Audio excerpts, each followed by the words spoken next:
शिर्टी येथे श्री भैरेश्वर पालखी मिरवणूक सोहळा मोठ्या उत्साहात संपन्न. हेलिकॉप्टरमधून मंदिरावर केली पुष्पवृष्टी. शिर्टी तालुका शिरोळ येथील ग्रामदैवत श्री भैरेश्वर देवाच्या यात्रेनिमित्त होणारा पालखी मिरवणूक सोहळा गुलाल खोबऱ्यांच्या उधळणीत व मानकऱ्यांच्या उपस्थितीमध्ये सोमवारी मोठ्या उत्साहात संपन्न झाला.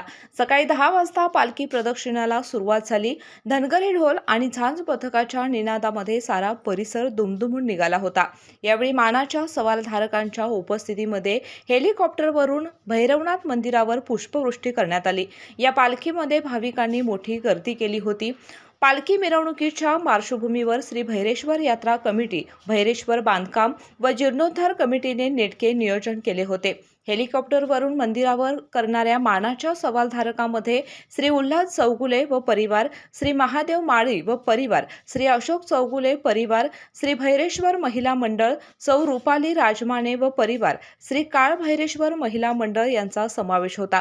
त्याचबरोबर भाग्यवान भक्तांच्या निवडीत श्री रविराज पाटील, श्री शिवम लंबे, श्री धनाजी भोसले यांच्या परिवाराला हेलिकॉप्टरमध्ये बसून पुष्पवृष्टी करण्याचा मान मिळाला.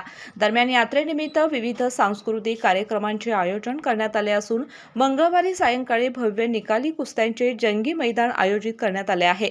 तसेच रात्री ऑर्केस्ट्रा धमाका कार्यक्रमाचे आयोजन केले आहे. यात्रेमध्ये सर्व भाविक भक्तांची आणि ग्रामस्थांची कोणतीही गैरसोय होऊ नये, यात्रा शिस्तबद्ध व शांततेमध्ये पार पाडण्यासाठी श्री भैरेश्वर युवक यात्रा कमिटीचे पदाधिकारी परिश्रम घेत आहेत. केके न्यूजसाठी शिरोळ प्रतिनिधी कुणाल कांबळे. बाळ, फ्रीजमधून श्रीखंड काढ ना. आम्ही पूर्वी घरीच बनवायचो श्रीखंड. त्याची चवच वेगळी होती.